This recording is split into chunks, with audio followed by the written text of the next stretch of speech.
Nothing like discovering your wife's affair through her gym membership receipt to start your Tuesday morning. The paper sat there on our kitchen counter, innocent as a Sunday sermon, showing charges for personal training sessions that cost more than my monthly car payment.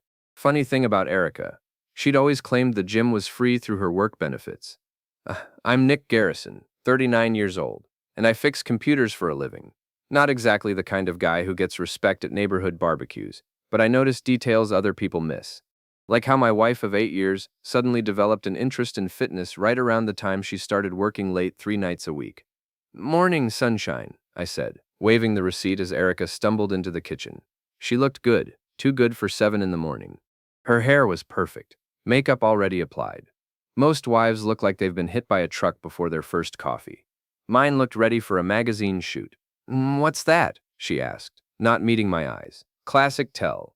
In my line of work, you learn to spot when people are hiding something. Crashed hard drives don't lie, and neither do guilty spouses. They just think they do. Your gym bill says here you've been getting personal training from someone named TJ 3 times a week for the past 4 months. I kept my voice level, curious rather than accusatory. Thought you might want to explain why you told me the gym was free. Erica's face went through about 6 different expressions in 2 seconds. Surprise, guilt, anger, calculation, defiance, and finally settling on indignation. I can't believe you're going through my receipts like some kind of stalker. It was sitting right here on the counter, unless you wanted me to see it. I poured myself coffee, taking my time. So who's TJ? He's just a trainer. God, Nick, you're so paranoid. $300 a month paranoid? She grabbed the receipt from my hand, crumpling it up. I don't have to justify every expense to you. I work hard. I deserve to spend money on myself. Sure you do. Just wondering why you felt the need to lie about it. And that's when she said the thing that changed everything. Her face twisted into something ugly. Something I'd never seen before in 8 years of marriage. You want to know the truth? Fine. My trainer is more of a man than you'll ever be. He actually makes me feel alive, instead of like I'm slowly dying of boredom. The kitchen went quiet except for the hum of the refrigerator. I set down my coffee cup very carefully. Is that so? Yeah, that's so. And you know what else? My ex-boyfriend from college was better in bed than you'll ever be. I still think about him sometimes when we... She gestured vaguely toward the bedroom. I nodded slowly, like she'd just explained a particularly complex computer problem.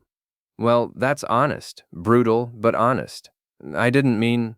No, you did mean it. That's the first real thing you've said to me in months. I stood up, straightening my shirt. I'm going to pack a bag. Nick, wait. For what? So you can tell me more about how inadequate I am? I think I got the message. 20 minutes later, I had a suitcase full of clothes and my laptop bag. Erica followed me around the house, alternating between apologies and justifications. She was sorry, but I never paid attention to her. She didn't mean it, but maybe we needed to work on our communication. She loved me, but I had to understand her needs. You'll regret this, she called out as I loaded my car. You're making a huge mistake. You'll never find anyone better than me. I turned back to look at her standing in the doorway of our house. Correction, her house now. She looked smaller somehow, less perfect than she had an hour ago. You know what, Erica? I don't think I will regret it. But I have a feeling you might. I drove away without looking back. But I caught a glimpse of her in my rearview mirror. She was still standing there. And for the first time in months, she looked genuinely surprised. Like she'd expected me to grovel, to beg her to take back what she'd said. That was her first mistake. She'd forgotten that I'm the kind of guy who fixes problems for a living. And right now, she'd just become a problem that needed fixing. The Sleepy Inn motel wasn't exactly the Four Seasons, but it had 2 things going for it: cheap rates and Wi-Fi that actually worked. I'd been there 3 days, living off vending machine coffee and gas station sandwiches, when I decided to stop feeling sorry for myself and start gathering information. First rule of IT troubleshooting: understand the system before you try to fix it. In this case, the system was my soon-to-be ex-wife and her personal trainer boyfriend. Erica had always been careless with passwords. She used the same one for everything: Sunshine84, her childhood dog's name and birth year. I didn't even have to guess. She'd asked me to set up most of her accounts over the years. Her email painted an interesting picture. Dozens of messages from someone called Travis J84. Most of them sent during business hours when she should have been working. I scrolled through them, my coffee growing cold as I read. Can't wait to see you tonight. Wear the red thing again. Your husband called the gym looking for you. Told him you canceled your session. We need to be more careful. Found an apartment across town. 2 bedrooms, but we'll only need 1. That last one was dated 2 weeks ago. They'd been planning to move in together while I was still sleeping in the same bed with her, still doing her laundry and splitting the grocery bills. My phone buzzed. Text from Raj, my buddy who bartended at Murphy's downtown. Heard you and Erica split. You okay, man? Small town news traveled fast. I texted back. Better than okay. Free as a bird. Come by tonight. First round's on me. Murphy's was the kind of place where the beer was cold and the conversations were honest. Raj had been tending bar there for 15 years, which meant he knew everyone's business and most of their secrets. She's been coming in here, he told me as he poured my beer. Your wife, with some musclehead in a Charger. They sit in the back booth, all over each other like teenagers. How long? Couple months, maybe more. Sorry, Nick. Thought you knew. I shook my head. Apparently I was the last to know. What's this guy like? Raj grimaced. Loud. Tips badly. The kind of guy who calls women females and thinks it makes him sound smart.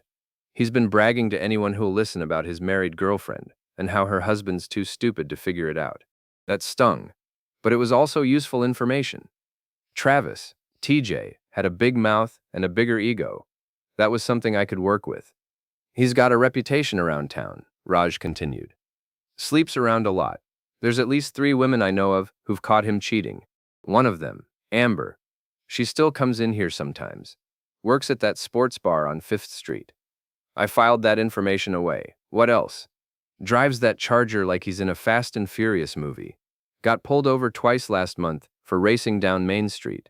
And word is he's been skimming from the gym's register, but nobody's been able to prove it. By the time I left Murphy's, I had a clearer picture of the situation. Erica thought she'd traded up, but she'd actually gotten involved with a small-time player who was probably going to cheat on her the same way he'd helped her cheat on me. The next morning, I drove past Erica's workplace. Her car was in the parking lot at 7:30, same as always. But according to her email, she'd told TJ she was working late every Tuesday, Wednesday, and Friday. Either she was actually working late, or she was lying to him about where she was those nights. I decided to find out which. That Friday, I parked across from her office building and waited. At 5:15, Erica came out with a group of her coworkers. They walked to a restaurant 2 blocks away, their usual Friday happy hour spot. I knew because I'd picked her up from there dozens of times over the years. She stayed until almost 8, laughing and drinking with her friends like she didn't have a care in the world.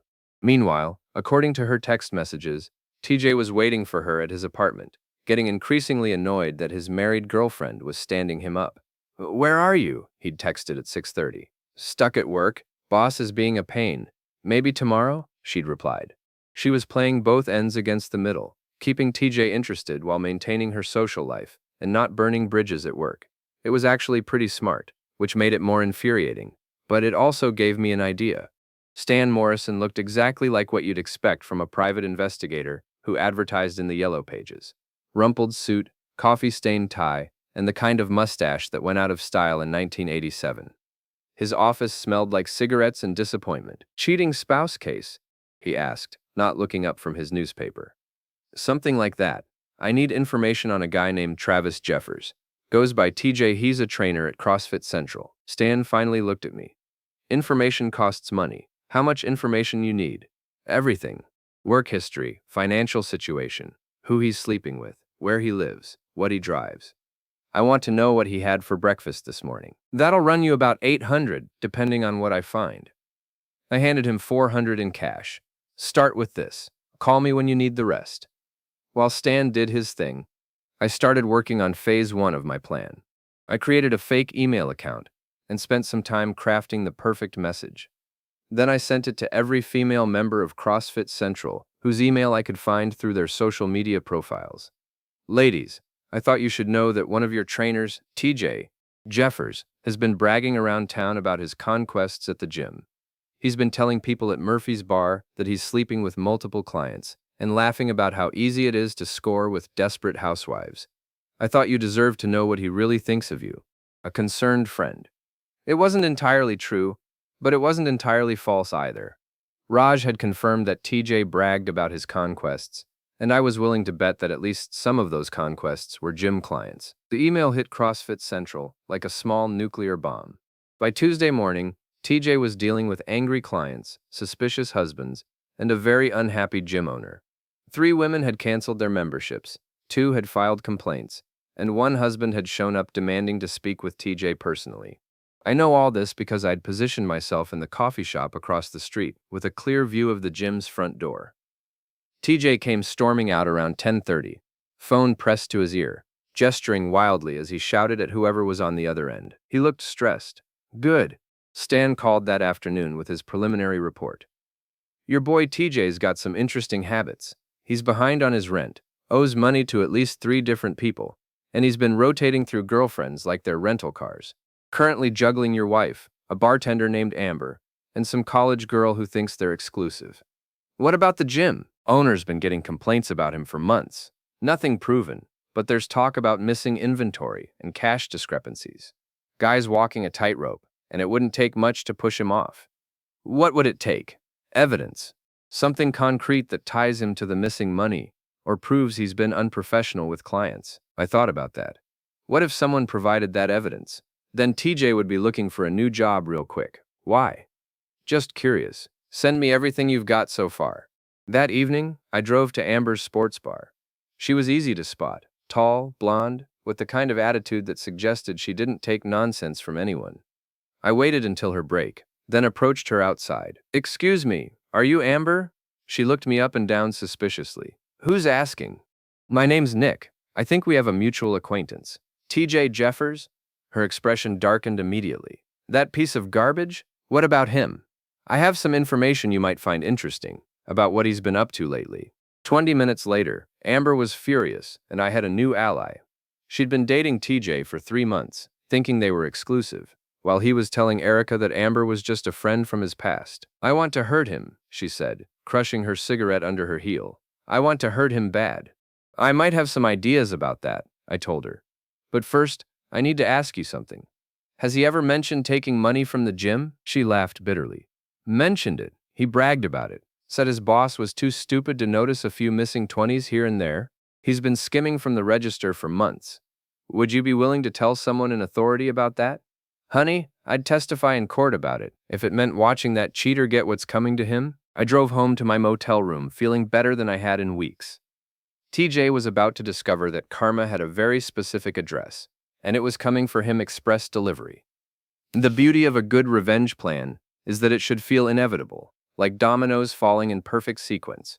By Thursday morning, TJ's world was starting to crumble in exactly the way I'd hoped. Amber had called the gym owner Wednesday night and provided a detailed account of TJ's confession about skimming money. She'd also mentioned his habit of bragging about sleeping with clients. The gym owner, already dealing with complaints and canceled memberships, decided he'd had enough. I watched from my usual spot in the coffee shop as TJ got fired. He came storming out of the gym at 9:15, carrying a cardboard box and shouting obscenities that could probably be heard 3 blocks away. His precious Charger was parked right in front, and he kicked the front tire hard enough that I winced in sympathy for his foot. But that was just the opening act. Phase 2 involved Erica's workplace. She worked as an HR manager at a mid-sized insurance company, the kind of place where reputation and professional image mattered. I'd spent some time researching her coworkers through LinkedIn and Facebook, paying particular attention to a woman named Marta Rodriguez, who seemed to have some kind of ongoing tension with Erica based on their passive-aggressive social media exchanges. I crafted another anonymous email, this one more carefully worded. "I thought you should know that one of your HR managers has been conducting an inappropriate relationship with a gym trainer during work hours. She's been using company time to send personal messages and has been lying to her husband about working late. This reflects poorly on the company's professional standards." Screenshots attached. The screenshots were real, pulled directly from Erica's email account. They showed her sending flirty messages to TJ during business hours, discussing their affair, and coordinating their meetings. Nothing explicit, but definitely inappropriate for someone whose job involved maintaining workplace standards. I sent the email to Marta, knowing she'd forward it to the right people out of spite, if nothing else. By Friday afternoon, Erica was dealing with her own professional crisis. Her supervisor had called her in for a meeting about maintaining appropriate boundaries and company policy regarding personal conduct.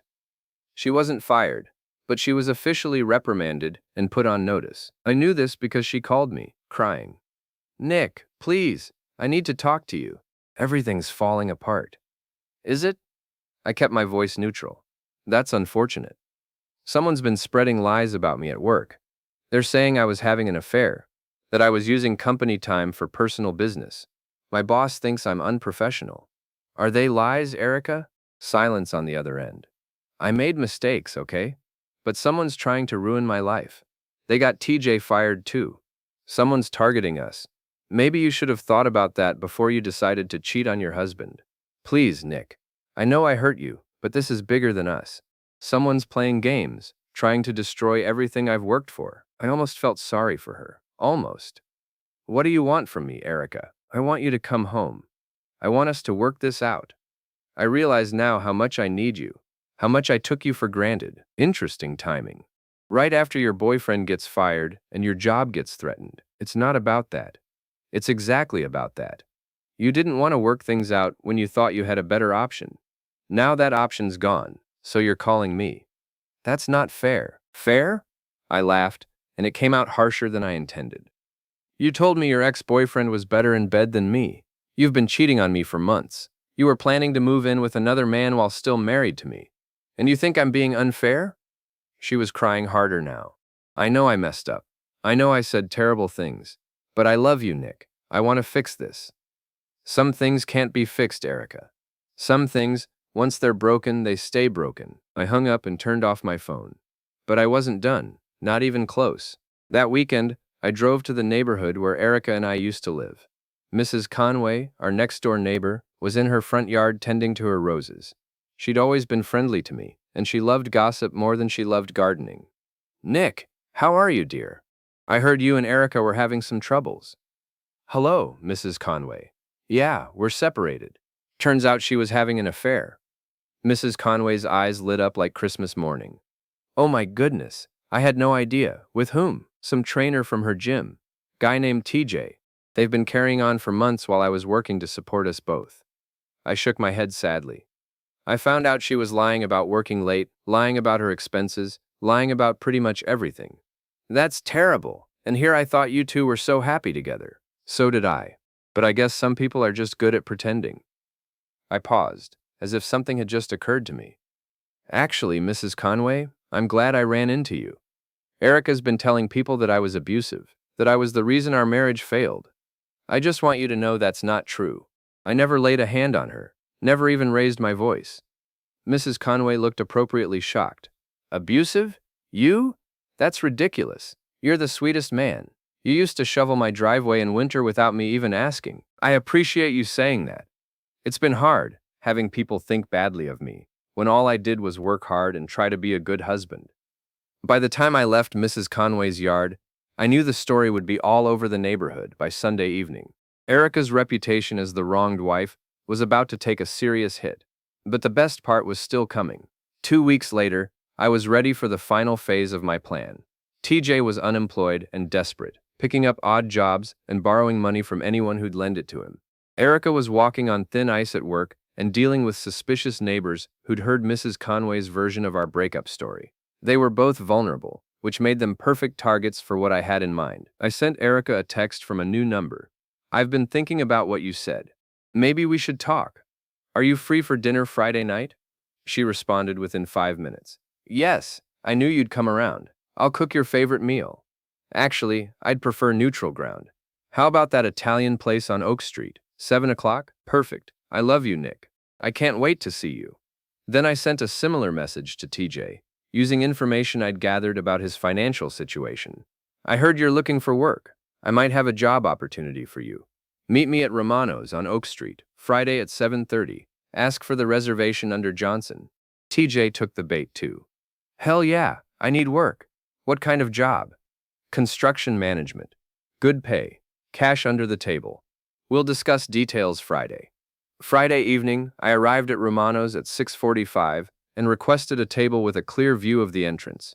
The hostess, a college-age girl named Jessica, was happy to accommodate me after I explained that I was expecting some friends who might need directions to my table. Erica arrived first, right on time, and dressed to impress. She'd gotten her hair done and was wearing the blue dress I'd always said looked good on her. She spotted me immediately and hurried over, her face bright with hope and relief. "Nick, you look good. I've missed you so much." She leaned in for a kiss, but I turned my head so she caught my cheek instead. "Hello, Erica. You look nice." We ordered drinks and made small talk for about 15 minutes. She kept reaching across the table to touch my hand, talking about how much she'd learned about herself, how sorry she was, how much she wanted to make things work between us. "I know I don't deserve another chance," she said, "but I'm willing to do whatever it takes. Counseling, therapy, anything you want." "That's interesting," I said, checking my watch, "because I think we should probably wait to discuss our future until everyone's here." "Everyone?" That's when TJ walked in, looking around the restaurant with confusion. He was wearing his best shirt and had actually combed his hair, probably hoping to make a good impression on his potential employer. Erica saw him at the same moment he spotted our table. The color drained from her face as TJ approached, his own expression shifting from confusion to anger as he realized what was happening. "What the hell is this?" TJ demanded, loud enough that other diners started looking our way. "Sit down, TJ," I said calmly. "We need to talk." "I'm not sitting anywhere with this piece of—" "Sit down," I repeated, my voice carrying just enough edge to cut through his bluster. "Unless you want to cause a scene in front of all these people." He sat, reluctantly. Erica was staring at me like I'd grown a second head. "Nick, what's going on? Why is he here?" "He's here because this concerns all of us. See, I've spent the last month learning some very interesting things about both of you." I pulled out my phone and set it on the table. "For instance, TJ, did you know that Erica's been telling her friends you're just a rebound? That she's planning to dump you as soon as she gets bored?" "That's not true," Erica said quickly. "Really?" I scrolled through my phone. "Because I have the text messages you sent to your friend Fiona. Want me to read them out loud?"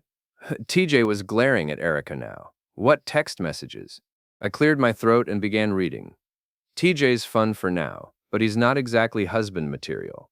I mean, the guy got fired from a gym. How pathetic is that? I'm just keeping him around until I figure out what I really want." "You said that?" TJ's voice was getting louder again. "I was upset. I didn't mean—" "And TJ," I continued, "did you know that Erica's been going through your phone? She knows about Amber and the college girl and that woman from the yoga studio." Now it was Erica's turn to look angry. "You told me you weren't seeing anyone else." "I'm not." "Well, not seriously." "Oh, this is rich," I said, genuinely enjoying myself now. "You're both cheaters, and you're both cheating on each other? It's like a Russian nesting doll of infidelity." Other restaurant patrons were definitely watching us now, but I didn't care. I'd been planning this moment for weeks. "But here's my favorite part," I continued. "TJ, you've been telling everyone that Erica's husband is a loser who doesn't deserve her. And Erica, you've been telling everyone that TJ is just a temporary distraction while you figure out how to win me back. You've both been using each other, and you've both been lying about it." TJ stood up abruptly, his chair scraping against the floor. "I don't have to listen to this." "Actually, you do, because I'm not finished." I looked up at him calmly. "Sit down, or I'll make sure everyone in this restaurant knows about the money you stole from CrossFit Central." He sat back down, his face red with anger and embarrassment. "The truth is, you deserve each other. You're both selfish, dishonest people who think you're smarter than everyone around you. You're both wrong." I stood up and dropped a 20 on the table. "Enjoy your dinner. Consider it a wedding gift." I walked out of Romano's feeling lighter than I had in months. Behind me, I could hear Erica calling my name and TJ starting to shout at her about the text messages. It was the most satisfying meal I'd never eaten. The annual Riverside Festival was the biggest event of the year in our little town. Everyone came out for it. Families, couples, teenagers, retirees. It was the kind of community gathering where everyone saw everyone else, where news traveled fast and reputations were made or broken in the span of an afternoon. I hadn't planned to go, but Raj convinced me. "Come on, man. You've been holed up in that motel for weeks. Get some fresh air, eat some funnel cake, pretend to be a normal human being for a few hours." So I went, figuring I could blend into the crowd and maybe enjoy a few hours of anonymity. I should have known better. I was standing in line at the kettle corn stand when I heard her voice behind me. Nick! Nick, wait! I turned around to see Erica pushing through the crowd, looking frantic. She'd lost weight since I'd seen her at the restaurant 2 weeks ago, and there were dark circles under her eyes that makeup couldn't quite hide. We need to talk, she said, slightly out of breath. No, we really don't. Please, just 5 minutes. I have something important to tell you. People were starting to stare. The festival crowd was thick around us, and I recognized several faces from the old neighborhood. Mrs. Conway was there with her sister, both of them watching our interaction with undisguised interest. Fine, 5 minutes. Erica led me toward a quieter area near the duck pond, away from the main crowd but still visible to anyone who cared to look. Which, judging by the number of people following us with their eyes, was pretty much everyone. I'm pregnant, she said without preamble. I stared at her. Congratulations, it's yours. Is it? Her face flushed. Of course it is. How can you even ask that? Because you've been sleeping with TJ for months. Because you lied to me about everything else. Because your track record with the truth isn't exactly stellar. I know you don't trust me, and I understand why. But I swear to you, this baby is yours. TJ and I, we always used protection. I laughed, and it came out harsher than I intended. Always? That's interesting, because TJ told half the guys at Murphy's that you two never used protection. Said you told him you were on the pill. The color drained from her face. He said that? He said a lot of things. About you, about your marriage, about how easy it was to convince you to cheat. You want to know what your boyfriend really thinks of you? Before she could answer, a familiar voice interrupted us. There you are, you lying witch. TJ was striding toward us, and he looked terrible. Unshaven, wearing clothes that looked like he'd slept in them, with the kind of wild look in his eyes that suggested he'd been drinking. TJ, not here, Erica said nervously, glancing around at the growing crowd of onlookers. Not here? You've been avoiding my calls for 2 weeks, and now I find you talking to your husband at some stupid festival, and you're worried about not here? You need to calm down, I said. Shut up! TJ pointed a finger at me. This is all your fault. You ruined everything. I lost my job because of you. You lost your job because you were stealing money and sleeping with clients. I just made sure people found out about it. You set me up. That whole thing at the restaurant, sending those emails to the gym. You think I'm stupid? Actually, I did think he was stupid, but saying so probably wouldn't improve the situation. The crowd around us was getting bigger, and I could see people holding up their phones, recording everything. TJ, please, Erica tried again. Let's talk about this somewhere private. Private? Like how you privately told all your friends I was just a rebound? Like how you privately planned to dump me once you got bored? I never said that. Your husband read me the text messages, word for word. This was getting out of hand, and I could see it was about to get worse. TJ was working himself up into a rage. Erica was starting to panic, and we had an audience of about 50 people who were enjoying the show way too much. Look, I said, trying to defuse the situation. Why don't we all just... I said, shut up. TJ took a step toward me, his hands clenched into fists. That's when I made my decision. I'd been the victim long enough. I'd been the guy who got cheated on, lied to, and humiliated. But I wasn't going to be the guy who got beaten up at a public festival while his cheating wife watched. You want to hit me, TJ? Go ahead. But you should know that there are about 20 people recording this with their phones right now. So whatever happens next is going to be on social media before we even leave this park. He hesitated, looking around at the crowd for the first time. Plus, I continued, I'm pretty sure that's Officer Martinez, over by the funnel cake stand. You remember him, right? He's the one who arrested you for drunk driving last month. TJ's face went pale. That was dismissed, was it? Because I heard you're still on probation. Wonder what happens to your probation if you get arrested for assault at a public event. The fight went out of him like air from a punctured balloon. His shoulders sagged, and suddenly he just looked pathetic. An unemployed guy in dirty clothes, making threats he couldn't back up. This isn't over, he mumbled. But his heart wasn't in it. Yeah, it is, I said. It's been over for a while now. You just didn't realize it. And TJ turned and walked away, pushing through the crowd without looking back. People parted to let him pass, then immediately turned their attention back to me and Erica. Nick, she said quietly, about what I told you, about being pregnant? Let me guess. You're not actually pregnant, are you? She looked down at her hands. I could be. I mean, it's possible. But you're not. No. I nodded. That's what I thought. You know what, Erica? I actually feel sorry for you. Don't say that. I do. You had a good life. A husband who loved you, a decent job, friends, a nice house. And you threw it all away for what? Some guy who bragged about sleeping with you to strangers in bars? I made mistakes. You made choices, bad choices. And now you're dealing with the consequences. I looked around at the crowd that was still watching us, still recording everything. And you're dealing with them very publicly. I started to walk away, then stopped and turned back. Oh, and Erica? You might want to get tested. TJ's been sleeping around a lot more than you realized. I walked away through the crowd, ignoring her calling my name behind me. People stepped aside to let me pass, and I caught snippets of conversation as I went. Can you believe she cheated on him? I always thought she was stuck up. Poor guy, he seems so nice. Did you get that on video? I made it to my car and sat there for a moment, watching the festival continue around me. Families enjoying the sunshine, kids running around with cotton candy, couples holding hands as they walked between the booths. Normal people living normal lives, not creating drama or hurting the people who cared about them. I started the engine and drove away, leaving Erica to deal with the aftermath of her choices. In my rearview mirror, I could see her standing alone by the duck pond, surrounded by strangers with cameras, finally understanding what she'd lost. It was the last time I ever saw her. 3 months later, I heard through Raj that she'd moved back in with her mother in another state. TJ had left town too, apparently owing money to half the businesses on Main Street. The house we'd shared together went up for sale, and according to Mrs. Conway, Erica barely got enough from it to pay off the mortgage. As for me, I found a new apartment, got a promotion at work, and started dating a woman named Lisa, who worked at the library.